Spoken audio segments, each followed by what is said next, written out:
Hello मित्रांनो, मी Satyam sir आपल्या सगळ्यांचं स्वागत करतो मुकेश सर चॅनलवरती. तर चला या लेक्चरमध्ये आपण पुढचा पार्ट बघणार आहोत स्पेशल पर्पज जंक्शन डायोडचा. लास्ट लेक्चरमध्ये आपण रेक्टिफायर कंप्लीट केलं होतं, त्यानंतर झिनर डायोड कंप्लीट झालं होतं स्पेशल पर्पज जंक्शन डायोडमध्ये. या लेक्चरमध्ये आता आपण फोटो डायोड एलईडी, त्यानंतर photo diode LED, solar cell हे तिन्ही बघून आपण BJT बायपोलर जंक्शन ट्रान्झिस्टरला आपण सुरुवात करणार आहोत. ठीक आहे, तर चला पुढे जाऊयात. आपण काय म्हणतोय बघा, यामध्ये basically photo diode LED solar cell यामध्ये तुम्हाला काही पॉइंट सांगतो. एक फक्त सोलार सेलमध्ये बायसिंगचं नसतं, बाकी एलईडी आणि फोटो डायोड मध्ये बायसिंग रिलेटेड एक पॉइंट लिहायचा. दुसरा त्यांचा डायग्राम ड्रॉ करायचं, रिप्रेझेंटेशन कसं असतं ते. आणि तिसरी गोष्ट कसं वर्क करतं हे जर तुम्ही प्रॉपरली लिहिलं तर 3 मार्कचे 2 मार्कचे क्वेश्चन याच्यावरती येतात. बघा, फोटो डायोड म्हणजे असतं काय? फोटो डायोड म्हणजे एक special type of PN junction diode आहे, ज्यात लाईट एनर्जी जी आहे ती कन्वर्ट होते कशात? इलेक्ट्रिकल एनर्जी मध्ये. कशात कन्वर्ट होते? लाईट एनर्जी कन्वर्ट होते हे इलेक्ट्रिकल एनर्जी मध्ये. आता इलेक्ट्रिकल एनर्जी म्हणजे काय? इलेक्ट्रिकल एनर्जी म्हणजे करंट आणि लाईट एनर्जी म्हणजे आपला लाईट. आता होतं काय याच्यात ते मी तुम्हाला सांगतो. बघा, होतं काय नेमकं याच्यात? आपला जेव्हाही पीएन जंक्शन डायोड बनतो, समजा हा तुमचा पीएन जंक्शन डायोड बनला, तर हा पीएन जंक्शन डायोड आहे, इकडं पी टाईप सेमीकंडक्टर आहे आणि इकडं एन टाईप सेमीकंडक्टर आहे. ठीक आहे, आता पी टाईप एन टाईप झालं, यात काही प्रॉब्लेम नाही. हा जो असतो ना, हा तुमचा असतो डिप्लिशन लेयर.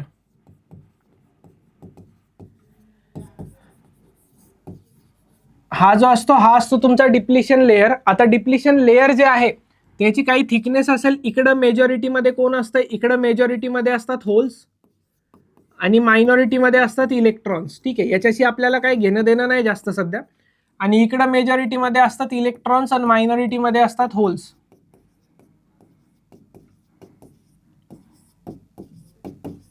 ठीक आहे, तर आता इथं काय असतं? डिप्लिशन लेयर मध्ये काय असतं? बेसिकली डिप्लेशन लेयर जे असतं त्या डिप्लिशन लेयर मध्ये इलेक्ट्रॉन्स आणि होल्स कंबाईन होऊन बसलेले असतात. काय असतं याच्यात? इलेक्ट्रॉन्स आणि होल्स कंबाईन होऊन बसलेले असतात. तर केलं काय जातं फोटो डायोड मध्ये? फोटो डायोड मध्ये लाईट येऊ दिला जातो याच्यावरती, डिप्लिशन लेयर वरती. आणि आता मी तुम्हाला एकाच स्लाइड वरती सगळं सांगणार आहे फोटो डायोडचं. सगळ्यात पहिली गोष्ट जी आहे फोटो डायोडची, तर फोटो डायोड हा रिव्हर्स बायसिंग मध्ये वर्क करतो. कशात वर्क करतो? रिव्हर्स बायसिंग मध्ये वर्क करतो. आता रिव्हर्स बायसिंग मध्ये वर्क करतो याचा अर्थ इकडं निगेटिव्ह आणि इकडं पॉझिटिव्ह टर्मिनल जॉईन केलेलं असतं. इकडं निगेटिव्ह आणि इकडं पॉझिटिव्ह टर्मिनल जॉईन केलेलं असतं. क्लिअर? तर पहिली झाली ही गोष्ट. आता रिव्हर्स बायसचा ग्राफ कसा बनतो? लाईट येण्याच्या आधी सुद्धा याच्यात करंट येत असतो थोडासा, माहिती आहे ना? हे तुमचं व्होल्टेज आणि हा तुमचा करंट. भलेही याच्यात रिव्हर्स बायसिंग मध्ये करंट मायक्रो एम्पियरच्या ऑर्डरचा असतो, पण करंट असतो. आता हा जो करंट होता हा लाईट येत नाही तेव्हाचा आहे, तरीही करंट आलाय. तर या करंटला आपण आयडी म्हणतो. आयडी म्हणजे याला आपण म्हणतो डार्क करंट. आता याला आपण डार्क करंट का बरं म्हणतो याचा अर्थ समजून घ्या. कारण की लाईट येत नव्हता तेव्हाही तो करंट होता. आपण ग्राफ ड्रॉ केलाय रिव्हर्स बायसिंगचा आधी. सर आता इकडे असा पण ग्राफ होता. हो, तो ग्राफ आपण यूज नाही करत. रिझन बिहाइंड त्याचा असं आहे की तो ग्राफ झिनर डायोडसाठी असतो. कुणासाठी असतो तो ग्राफ? झिनर डायोडसाठी असतो. आणि आपल्याला आता व्होल्टेज रेग्युलेशनचं काम नाहीये, आपलं व्होल्टेज रेग्युलेशनचं काम झालं होतं. ठीक आहे, तर चला आता होतं काय इथं बघा. आता लाईट आला, समजा लाईट आला. लाईट कशाच्या फॉर्म मध्ये ट्रॅव्हल करतो रे? लाईट कशाच्या फॉर्म मध्ये ट्रॅव्हल करतो?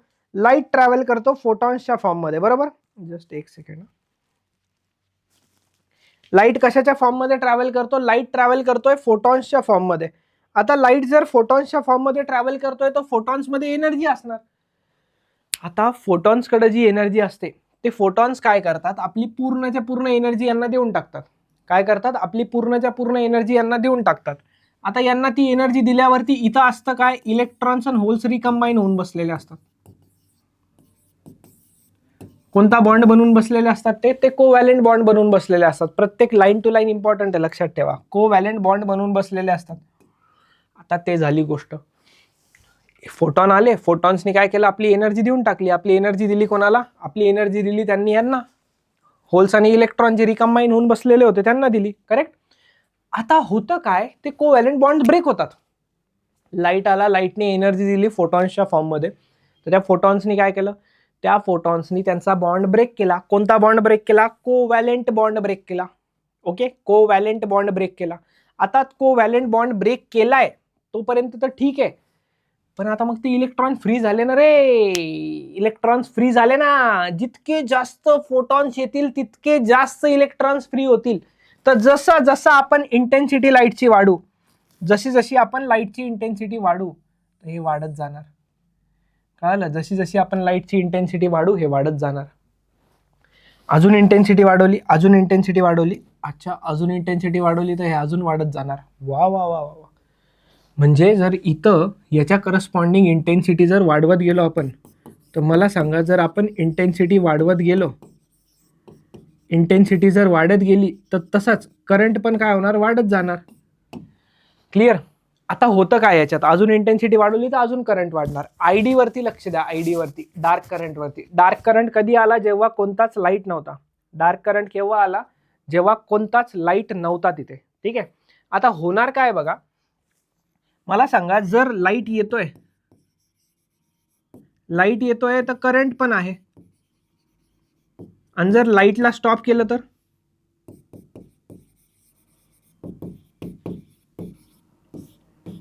आणि जर लाईटला स्टॉप केलं तर काय होणार, लाईटला स्टॉप केलं तर करंट येणार, पण कोणता करंट येणार, डार्क करंट येणार. त्याच्यात कोणता करंट येणार, डार्क करंट येणार. क्लिअर. आता तो डार्क करंट येणार, त्यात काही प्रॉब्लेम नाहीये. पण जर लाईट येतोय फोटॉन्सच्या फॉर्ममध्ये, तर इथं इलेक्ट्रॉन्स आणि होल्स वेगवेगळे होणार, कोव्हॅलेंट बॉन्ड ब्रेक होणार. त्यांचा ब्रेक झाला की इलेक्ट्रॉन्स फ्लो होणार, करंट अजून वाढणार. म्हणजे जशी जशी लाईटची इंटेन्सिटी वाढणार तसं तसा करंट काय होणार, वाढत जाणार. कळालं का, जसजशी इंटेन्सिटी वाढणार तस तसा करंट वाढणार. जर मी इथं लाईटला स्टॉप केलं तर, लाईटला स्टॉप केलं तर काय होणार, लाईटला स्टॉप केलं तर करंट पण डार्क व्हॅल्यू वरती चाललं जाईल. संपलं. आपल्याला हेच तर पाहिजे होतं. कशाचं कन्व्हर्जन कशात झालंय, हा येत होता तुमचा लाईट, या लाईटचं कन्व्हर्जन कशात झालंय, लाईटचं कन्व्हर्जन झालंय तुमचं इलेक्ट्रिकल एनर्जीमध्ये, म्हणजे करंट आलाय. कशात झालंय, लाईटचं कन्व्हर्जन झालंय तुमचं इलेक्ट्रिकल एनर्जीमध्ये. क्लिअर. आता बघा काय दिलंय याच्यात तुम्हाला, it generates current when expose to light. Current generate करतो जेव्हा तो लाईटला एक्सपोज झालेला असतो. It also called as photo detector और फोटो सेन्सर. फोटो डिटेक्टर किंवा फोटो सेन्सर सुद्धा म्हणतो. आणि हा रिव्हर्स बायस मोडमध्ये वर्क करतो. आता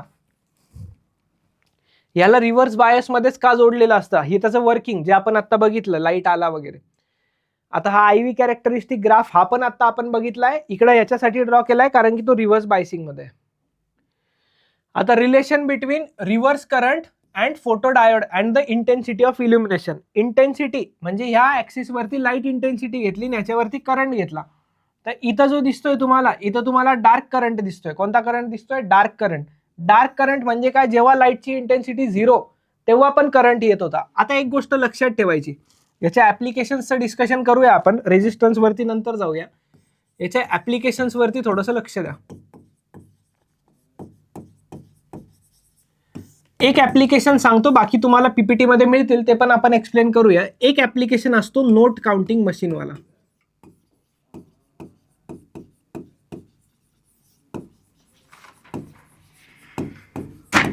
एक ऍप्लिकेशन असतो नोट काउंटिंग मशीन वाला, आणि दुसरा ऍप्लिकेशन जो आहे ना नोट काउंटिंग मशीन नंतर, नोट काउंटिंग मशीन नंतर दुसरा ऍप्लिकेशन त्याचा येतो. कशात येतो दुसरा ऍप्लिकेशन बघा, लक्ष द्या, सांगतो. Burglar alarm.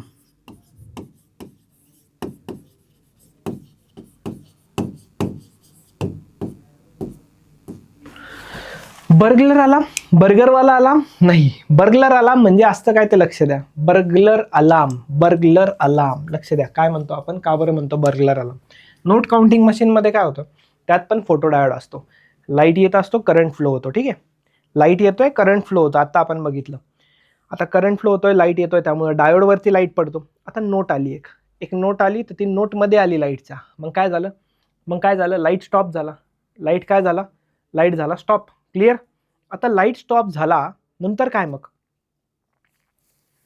लाईट स्टॉप झाला, परत ती नोट गेली, लाईट चालू. परत करंट चालू, परत दुसरी नोट आली, लाईट बंद, परत चालू. जितक्या वेळेस ते लाईटचं स्विचिंग ॲक्शन ऑन ऑफ होतं, जितक्या वेळेस त्या लाईटचं ऑफ जे स्विच ऑन ऑफ होतं, तर ते नंबर काउंट केले जातात आणि ते तुम्हाला तिथं स्क्रीनवरती दिसतात, नोट्सवरती. कळालं? नोट काउंटिंग मशीन जे असतं ना, ते नोट कसं काउंट करतं, तर ते असं काउंट करतं. नोट आली की स्टॉप, ऑफ. नोट गेली की ऑन, परत ऑफ, परत ऑन. किती वेळेस ऑन ऑफ झालं ते स्विचिंग मोजतं आणि तेच तुमचे काय असतात, तेच असतात तुमचे नंबर ऑफ नोट्स. पहिली गोष्ट. नंतर असतो बर्गलर अलार्म. बर्गलर अलार्म म्हणजे काय असतं? बर्गलर अलार्म म्हणजे मूवीजमध्ये बघितलं असेल ना, एखाद्या रूममध्ये डायमंड स्टोअर करून जर ठेवलंय आणि त्या रूममध्ये जर कोणी एंट्री केली तर ते रेज दिसतात बघा, डोळ्यांनी दिसत नाही, एक वेगळ्या चष्म्याने दिसतात. तर जर तो चोर, जो थेफ आलाय, तर तो जर त्या रेसच्या मध्ये आला, तो थेफ, तर त्या रेजला त्यांनी इंटरप्ट केलं की लगेच करंट बंद होणार आणि करंट बंद झाला की सेन्सर लावलेले असणार, लगेच अलार्म वाजणार, टाव नाव नाव नाव नाव नाव नाव. खतम. हे झाले तुमचे ॲप्लिकेशन्स फोटो डायोडचे. आता एक condition, resistance of photo diode एक कॉन्सेप्ट असतं, 1 मार्कासाठी येतो. काहीच नाही, रेजिस्टन्स ऑफ फोटो डायोड म्हणजे maximum reverse voltage divided by dark current. Resistance of photo diode म्हणजे काय? Maximum reverse voltage V max कोणत्या कंडिशनमध्ये? रिव्हर्स कंडिशनमध्ये. ठीक आहे, divided by dark current I D.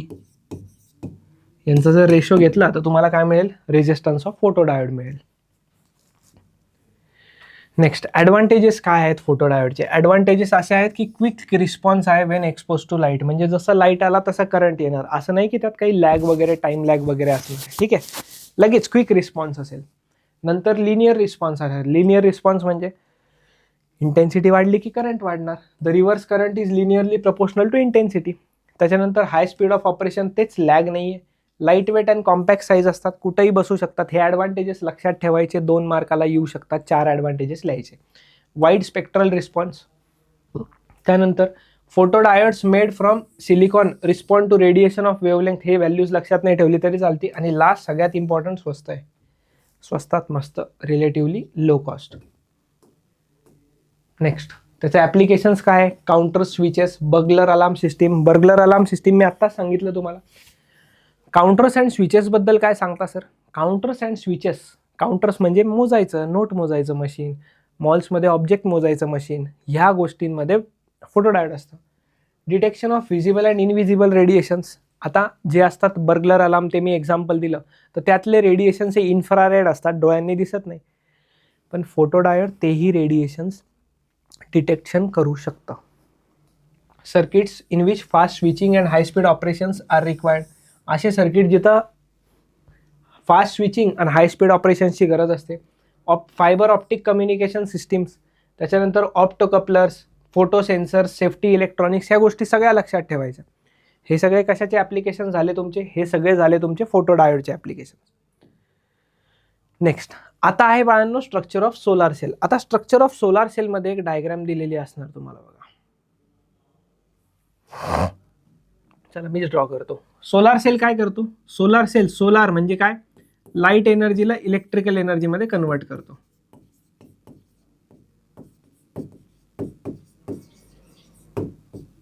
Light एनर्जीला electrical एनर्जीमध्ये convert करतो. आता कसं होतं त्याचं ॲक्शन बघा. ठीक आहे,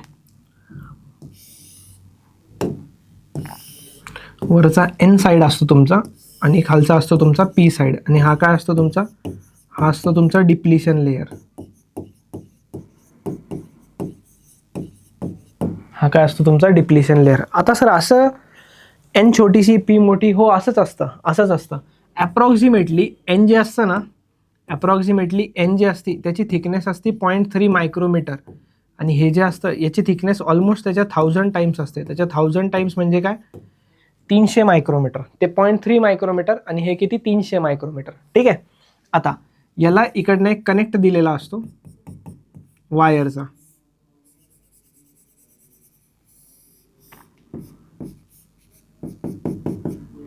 याला आपण म्हणतो फ्रंट कॉन्टॅक्ट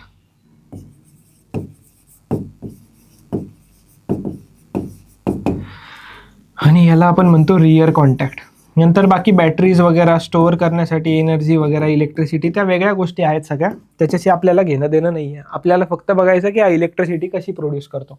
आता एन टाईप जो सेमीकंडक्टर आहे ना, तर त्या एन लेअरला खूप पातळ ठेवलं जातं, very thin, almost 1000 times thin आहे ना पी टाईपपेक्षा. तर इतकी पातळ का बरं ठेवली, याला काहीतरी रिझन असणार आहे. याचं रिझन असं आहे की इकडनं जेव्हा लाईट येणार ना, तर ती जर एन टाईपवाली लेअर जर पातळ असेल, थिन असेल एकदम, तर होतं काय, ती जर थिन असल्यामुळे होतं काय की लाईट एंटर करू शकतो.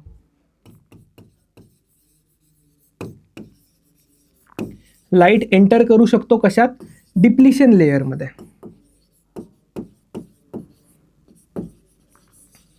बाकी गोष्टी सेम, लाईट एंटर करू शकतो डिप्लिशन लेअरमध्ये, तर तिथपर्यंत ठीक आहे. लाईटनी एंटर केलं, मग काय, लाईटनी एंटर केल्यावरती फायदा असा आहे की ते लाईट फोटॉन्स असतील लाईटमध्ये. आता लाईटमध्ये फोटॉन्स असतील तर ते फोटॉन्स काय करतील याला, ते फोटॉन्स डिप्लिशन लेअरमधले कोव्हॅलेंट बॉन्ड ब्रेक करतील. आणि कोव्हॅलेंट बॉन्ड ब्रेक केल्यामुळे काय होणार, इलेक्ट्रॉन्स पण येणार आणि काय येणार, होल्स पण येणार. काय येणार, इलेक्ट्रॉन्स सुद्धा येणार आणि होल्स सुद्धा येणार. मग हे सगळं झालं, इलेक्ट्रॉन्स आले, होल्स सुद्धा आले, करंट आला, तो करंट इकडनं फ्लो होणार आणि तो फ्लो झालेला करंटला आपण स्टोअर करणार. झालं सोलार सेल. फोटो डायोडमध्ये एक गोष्ट राहिली फक्त सांगायची, त्याचा सिम्बॉल इथंच सांगून देतो. फोटो डायोडचा जो सिम्बॉल असतो ना, तो अशा टाईपमध्ये असतो, पी एन जंक्शन डायोड, आणि याच्यावरती येणारे लाईट दाखवायचे. कोणते येणारे, कारण की हा लाईट घेतो, एलईडी मध्ये ॲरोज उलटे होऊन जातील, बस एवढंच. ठीक आहे. सोलार सेल झालं. स्ट्रक्चर ऑफ सोलार सेल हे सांगितलंय, front contact, rear contact, base, सगळ्या गोष्टी सांगितल्या तुम्हाला. वर्किंग ऑफ सोलार सेल पण सांगितलंय मी तुम्हाला. आता ऑलमोस्ट आपण जे बघितलं ना, तो साईड व्ह्यू असतो. टॉप व्ह्यू कसा असतो माहिती आहे का, टॉप व्ह्यू पण काढून दाखवतो तुम्हाला, बुक्समध्ये नाही दिलेला वाटतं.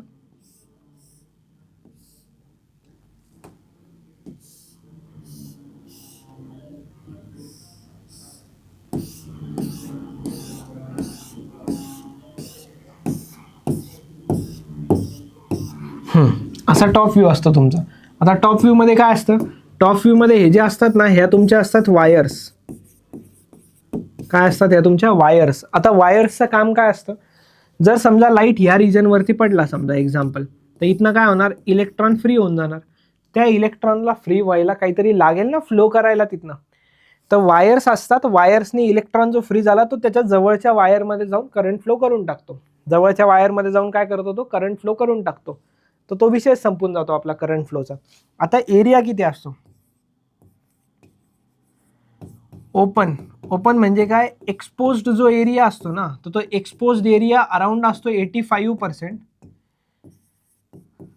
आणि वायर्सचा जो एरिया असतो पूर्ण टोटल सरफेस एरियाचा, तर तो वायर्सचा एरिया असतो 15%. आता वायर्सचा एरिया कमीच ठेवावा लागतो. याचं रिझन असं आहे की वायर्सचा एरिया जास्त ठेवला तर मग लाईट यायला जागा नाही राहणार, आणि वायरचा एरिया कमी केला, ओपन एरिया, एक्सपोज एरिया जास्त केला, तर मग काय प्रॉब्लेम होणार, मग उलटा प्रॉब्लेम होऊन जातो. मग उलटा प्रॉब्लेम असा होणार की इलेक्ट्रॉनला जायला लवकर जवळपास त्याच्या वायर नाही मिळणार, नाही मिळाली तर मग तो फ्लो नाही होणार, फ्लो नाही झाला तर मग करंट येणार नाही. सगळ्या लिंक आहे एकमेकांशी.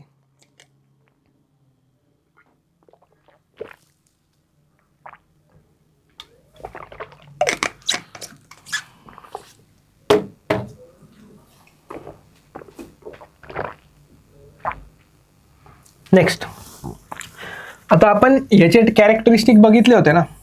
याचे म्हणजे कशाचे म्हणताय सर, अरे याचे म्हणजे फोटो डायोडचे, रिव्हर्स बायसिंगमध्ये होतं. आता हे जे असतं ना तुमचं, याचे कॅरेक्टरिस्टिक्स असे येतो, आय बीचा ग्राफ. ठीक आहे. आता इथं काय असतो तुमचा, इथं तुमचं काय झिरो आहे, इथं व्होल्टेज झिरो आहे. तर हा करंट जो असतो ना, याला तुम्ही ISC म्हणतात, शॉर्ट सर्किट करंट. आणि ह्याला तुम्ही काय म्हणतात, VOC म्हणतात. VOC म्हणजे ओपन सर्किट व्होल्टेज. सगळं दिलं आहे तिथं. इथं व्होल्टेज झिरो असतो आणि इथं करंट झिरो असतो. आणि हा जो पॉईंट असतो ना, हा मॅक्सिमम पॉवरवाला पॉईंट आहे तुमचा.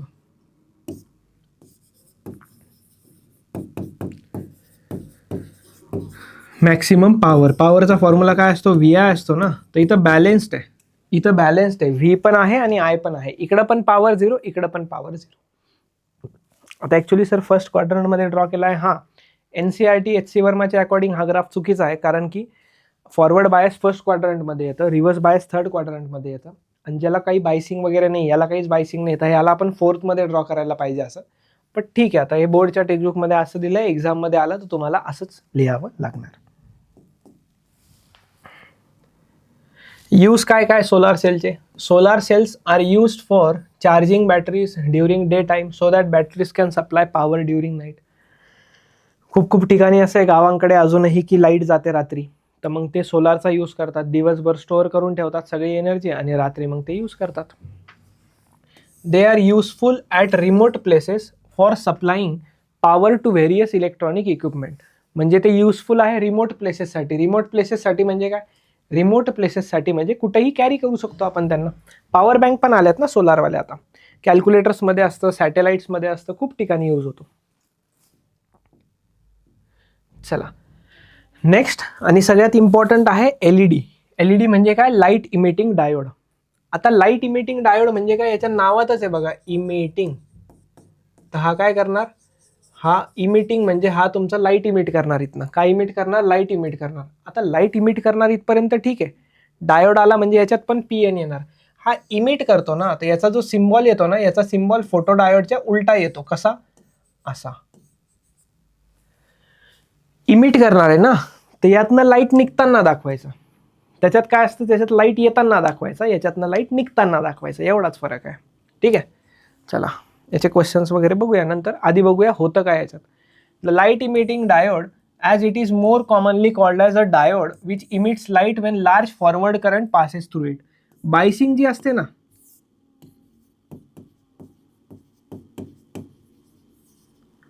बायसिंग जी असते एलईडीची, तर ती एलईडीची बायसिंग असते फॉरवर्ड बायस. कोणती बायसिंग असते एलईडीची? एलईडीची बायसिंग असते फॉरवर्ड बायसिंग. ठीक आहे, फॉरवर्ड बायस्ड एलईडी असतात. सिम्बॉल बघा सर, इकडे यार तुम्ही इकडे दाखवले, काय फरक नाही पडत रे बाळा. वर्किंग ऑफ एलईडी बघूया. कन्स्ट्रक्शन ऑफ एलईडी तर ठीक आहे, काही विषय नाही. मी वर्किंग सांगतो तुम्हाला, कन्स्ट्रक्शन एकदा थ्योरी रीड करायचा. ठीक आहे, वर्किंग वरतीच क्वेश्चन येतो, कन्स्ट्रक्शन वरती क्वेश्चन येत नाही. नाही तर म्हणसाल की सर तुम्ही कन्स्ट्रक्शन का स्किप करताय. कन्स्ट्रक्शन ऑफ एलईडी वरती आजपर्यंत क्वेश्चन आलेला नाहीये, तुम्ही रीड केलं तरी तुम्हाला कळून जाईल. ठीक आहे. आता बघा असतं काय, याच्यात मेन असती एनर्जी बँड डायग्राम. सॉरी कशात? आता हिवाळा 11th मध्ये.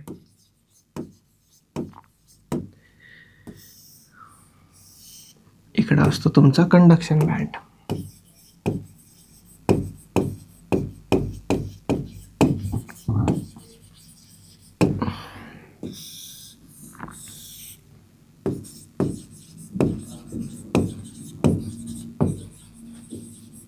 इकडे असतो तुमचा बॅलन्स बँड. ठीक आहे. आता तुमचे काही इलेक्ट्रॉन्स इथं गेलेले असतात आणि इथं होल केलेले असतात त्यांनी. ठीक आहे. ह्यांच्यामध्ये जो काही गॅप असतो ना, त्याला आपण फॉरबिडन एनर्जी गॅप म्हणतो. हे 11च्या टेक्स्टबुकमध्ये आहे पूर्ण.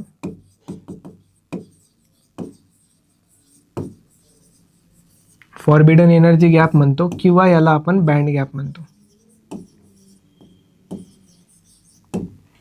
फॉरबिडन एनर्जी गॅप म्हणतो किंवा याला आपण काय म्हणतो? बँड गॅप सुद्धा म्हणतो. ठीक आहे. ठीक आहे, इथपर्यंत काय प्रॉब्लेम नाही. आता बघा इम्पॉर्टंट गोष्ट अशी आहे की जेव्हा इलेक्ट्रॉनला व्हीबी मधनं सीबी मध्ये पाठवायचं असतं तर काही ना काही एनर्जी द्यावी लागते. जेव्हा इलेक्ट्रॉनला व्हीबी मधनं सीबी मध्ये पाठवायचं असतं तर काही ना काही एनर्जी द्यावी लागते. पण आता होतं काय? होतं असं की इलेक्ट्रॉन इथनं जेव्हा इकडं जम्प करतो तर बाळांनो तो एनर्जी इमिट करणार. आणि एनर्जी इमिट कशाच्या फॉर्ममध्ये करणार? एनर्जी इमिट करणार फोटॉन्सच्या फॉर्ममध्ये.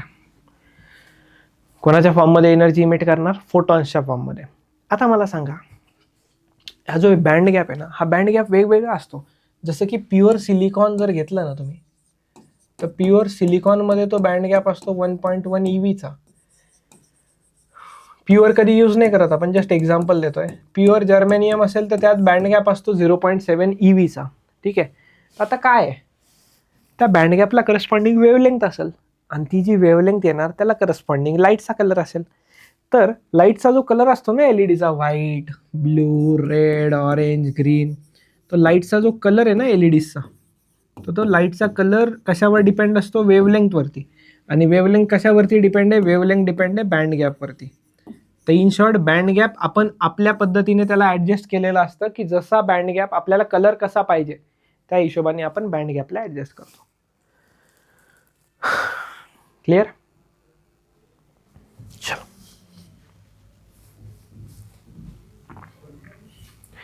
आता याची सिंपल आहे. फॉरवर्ड कॅरेक्टरिस्टिक, हा फॉरवर्ड बायस आहे ना. फॉरवर्ड बायस आहे तर बस सर तुम्ही तर ग्राफ असा बनवला होता आणि यांनी असा बनवला, हा एकदम परफेक्ट ग्राफ आहे. असा बनवा, दोन्हीकडे मार्क मिळणार आहेत. मार्क कापायची हिंमत नाही होणार कोणाची तुमची. ठीक आहे. ॲडव्हान्टेजेस काय काय आहेत एलईडीचे? आता ॲडव्हान्टेजेस असे आहेत की ते एक एनर्जी इफिशियंट आहेत. एनर्जी इफिशियंट म्हणजे जास्त पॉवर कन्झ्युम नाही करत. रग्ड आहेत म्हणजे काय? यूज चांगला आहे, रफ अँड टफ यूज करू शकतो. Almost no warmup period, 50,000 hours किंवा त्याच्यापेक्षा जास्त म्हणजे त्याचं लाईफ टाईम असतं. नो वॉर्मअप टाईम म्हणजे काय? आधी ट्यूबलाईट यायचे, आता तुम्हाला माहीत नसणार, आधी ट्यूबलाईट यायचे त्यात चोक यायचे, तर त्यात चोक फिरवावं लागायचे ट्यूबलाईट चालू नाही व्हायची तर. आणि बटन चालू केल्यावर 5 ते 10 सेकंड थांबावं लागायचं ट्यूब चालू व्हायला. आता तसं नसतं, बटन दाबलं की इकडं बघूस तर पूर्ण उजेड ट्यूबलाईट चालू. तर यामुळे त्याला म्हणतो आपण नो वॉर्मअप टाईम. ठीक आहे, याला आपण काय म्हणतो? No warmup time. क्लिअर आहे इथपर्यंत? No warmup time. नेक्स्ट आहे एक्सलंट कलर रेंडरिंग. अरे कसे जसे कलर पाहिजे तसे कलर भेटतात त्याच्यात.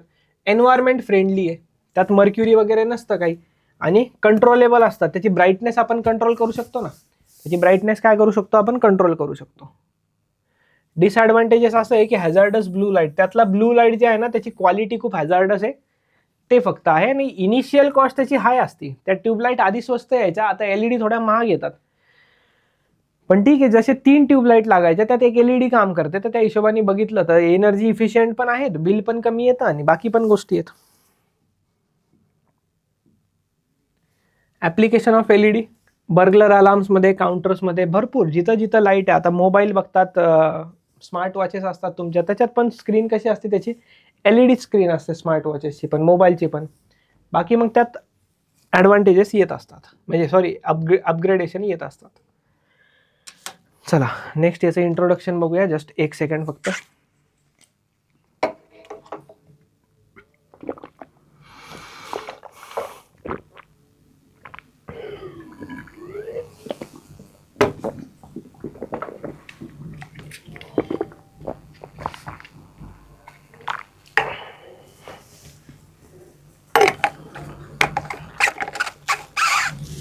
चला, हा पॉईंट आपला पूर्ण होणार नाही या लेक्चरमध्ये. ठीक आहे, हा पॉईंट आपला पूर्ण होणार नाही आहे या लेक्चरमध्ये. जेवढा होईल तेवढा बघू. नेक्स्ट लेक्चरमध्ये आपण चॅप्टरचा दी एंड करून टाकू. ठीक आहे, म्हणजे मोस्टली उद्याच चॅप्टरचा दी एंड होऊन जाईल. ठीक आहे, चला काय म्हटलंय? Draw NEET level circuit diagram of NPN transistor. ठीक आहे, त्याच्यानंतर बघा NPNच दिसणार तुम्हाला, मोस्टली NPNच दिसणार. का बरं? NPN PNP दोन्ही असतात, तो काय प्रॉब्लेम नाही आहे. पण आपल्या सिलेबसमध्ये पण बुकमध्ये NPNच एक्सप्लेन केला आहे, त्यामुळे NPN वरतीच तुम्हाला जास्त क्वेश्चन्स मिळतात. ठीक आहे, चला नेक्स्ट आहे आपल्याकडे आता बायपोलार जंक्शन ट्रान्झिस्टर. बायपोलार म्हणजे काय? बायपोलार म्हणजे त्याला 2 पोल्स असतात.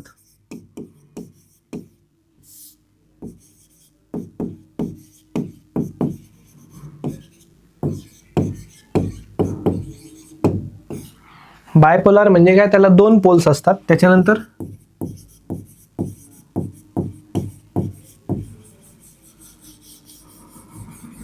जंक्शन सुद्धा असतं. जंक्शन म्हणजे काय?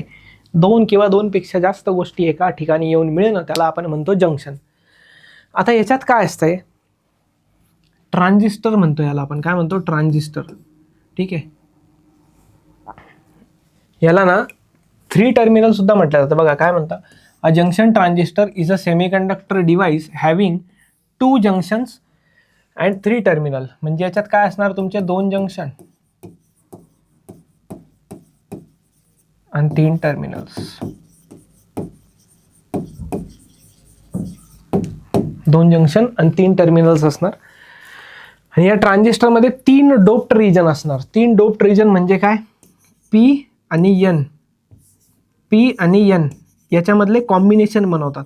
म्हणजे एक लेअर डबल घ्यायची, एक लेअर डबल घ्यायची, म्हणजे जर पी घेतली तर ती डबल घ्यायची, एनला त्याच्यामध्ये सँडविच करून टाकायचं, किंवा एनच्या 2 लेअर घ्यायच्या आणि पीला त्याच्यामध्ये सँडविच करून टाकायचं असं. तर त्याला आपण म्हणतो NPN ट्रान्झिस्टर किंवा PNP ट्रान्झिस्टर. 2 टाईप असतात याचे ट्रान्झिस्टरचे. एक असतं NPN ट्रान्झिस्टर आणि एक असतं PNP ट्रान्झिस्टर. आता काय सर NPN PNP? काहीच नाही. एनच्या 2 लेअर घेतल्या, एनच्या 2 लेअर घेतल्या की त्याच्यामध्ये एक पी टाकला, पी सँडविच झालाय, किंवा पीच्या 2 लेअर घेतल्या त्याच्यात एन टाकला तर एन सँडविच झालाय असं. आता प्रत्येक पेजवरती आत्ताच क्लिअर करून टाकतो. NPN आणि PNP मध्ये हा एक सिम्बॉल येतो. हा सिम्बॉल कशाचा असतो, काय असतो बघूया. फक्त हे ॲरो सगळे उलटे झाले तर हा ॲरो तुमचा इकडे येणार. सर ॲरोवरती काय असतं का? हो, क्वेश्चन येऊ शकतो ॲरोवरती.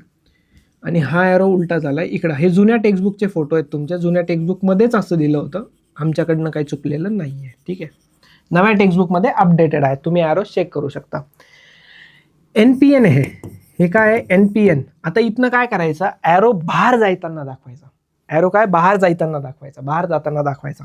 बाहेर जाताना दाखवला की ह्या NPN, N4 लक्षात ठेवायचं, निकास. N4 काय लक्षात ठेवायचं? निकास. निकास म्हणजे निघून जायचं. निकास म्हणजे काय? निघून जायचं. आणि PNP मध्ये तो येतोय, घुसतोय मध्ये म्हणजे तो प्रवेश करतोय. घुसतोय म्हणजे तो काय करतोय? प्रवेश करतोय. क्लिअर? तर याच्यात निघणार निकास आणि त्याच्यात प्रवेश असं. कळलं? चला मग पुढे जाऊया, याच्याबद्दल थोडंसं अजून डीपमध्ये डिस्कस करूया. आता PNP आणि NPN ट्रान्झिस्टर असतं. वर्किंग काय आहे ट्रान्झिस्टरची ती सांगायची आहे. Just weight a second. बघा होतं काय, समजा मी NPN जर म्हटलो, तर NPN असं बनतं बघा.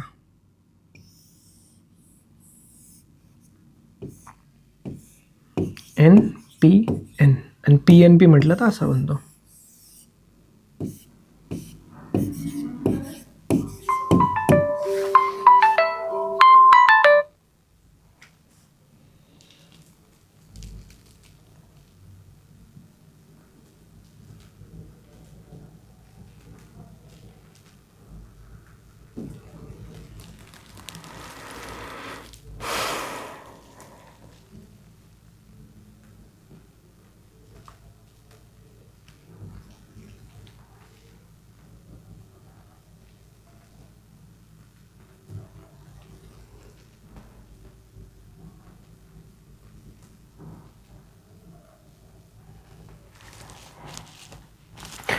ठीक आहे.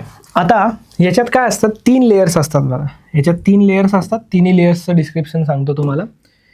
एक लेयर असते इमिटर. तर ह्या लेयरला आपण काय म्हणणार? ह्या लेयरला आपण म्हणतो इमिटर. 2 वेगवेगळे आहेत. आणि NPN वाचून घ्या, बुकमध्ये पण NPN दिलाय. NPN जर कळालं तर PNP मध्ये प्रॉब्लेम येणार नाही. ही लेयर जी असते या लेयरला आपण म्हणतो बेस. ठीक आहे. आणि ही जी लेयर असते या लेयरला आपण म्हणतो कलेक्टर. या लेयरला आपण काय म्हणतो? कलेक्टर. इमिटर, बेस आणि कलेक्टर. ठीक आहे. हा ठीक आहे ना? इमिटर, बेस आणि कलेक्टर. क्लिअर? आता इमिटर, बेस, कलेक्टर झालं. याच्यात सर थिकनेस, येस हे एक्झॅक्टली असेच असतात. म्हणजे सगळ्यात कमी बेसची थिकनेस असते, त्यानंतर थोडी जास्त इमिटरची असते आणि सगळ्यात जास्त कलेक्टरची असते. आता डोपिंग कशी असते? डोपिंग सगळंच बघूया, पुढंच थेरीतच बघूया. चला हे सगळं बघूया. अल्फा काय असतं, बीटा काय असतं. PNP आणि NPN ट्रान्झिस्टर. आता NPN म्हणजे काय? NPN ट्रान्झिस्टर म्हणजे पी टाईप सेमीकंडक्टर बेस, म्हणजे सँडविच झालेला असतो N मध्ये. 2 Nच्या मध्ये P सँडविच झाला ते NPN. ठीक आहे. आणि PNP म्हणजे काय? PNP मध्ये N सँडविच झालेला असतो 2 Pच्या मध्ये. असं कळलं? याला म्हणतो आपण बायपोलार जंक्शन ट्रान्झिस्टर. ठीक आहे. आता सिमिलरली PNP साठी पण तसंच असतं. इमिटर, बेस आणि कलेक्टर हे कॉन्फिगरेशन सेमच असतं ऑलमोस्ट. इमिटर बेस आणि कलेक्टर हे कॉन्फिगरेशन म्हणजे काय, जे सांगायची पद्धत आहे ना आपली इमिटर बेस कलेक्टरची, ती सेमच असते. Just a second.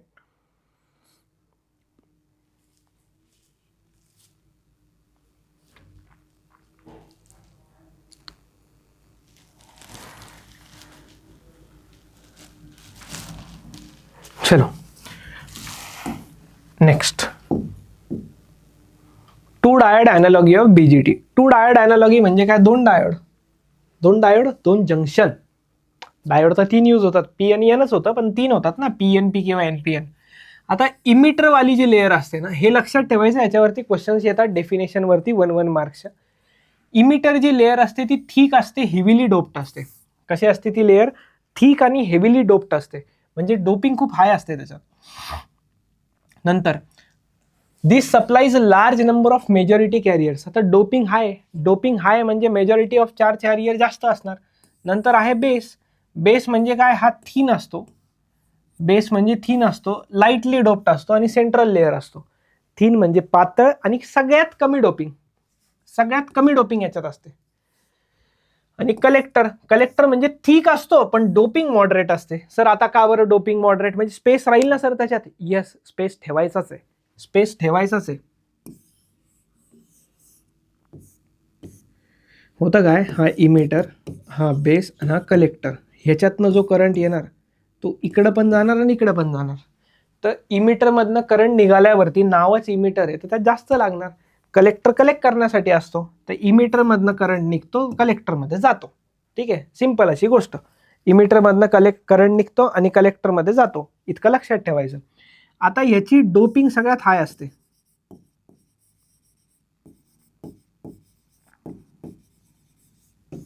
ह्याची डोपिंग हाय असते, ह्याची लो डोपिंग असते आणि याची मॉडरेट डोपिंग असते.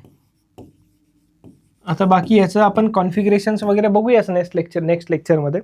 ह्याची डोपिंग यासाठी जास्त असते कारण की याच्यातनं मेजॉरिटी चार्ज कॅरियर जातील तर बेसमध्ये जातील. बेसमध्ये थांबायला जागा नाही, बेस एकदम पातळ असतो.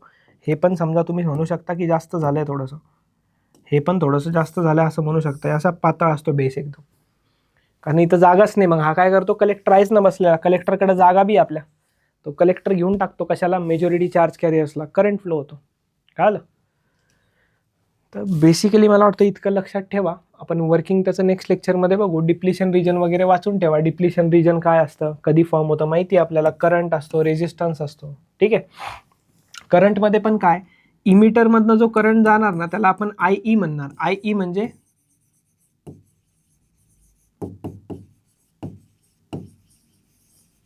Current through emitter. Similarly IB म्हणजे काय, IB म्हणजे करंट थ्रू बेस आणि IC म्हणजे काय, IC म्हणजे करंट थ्रू कलेक्टर.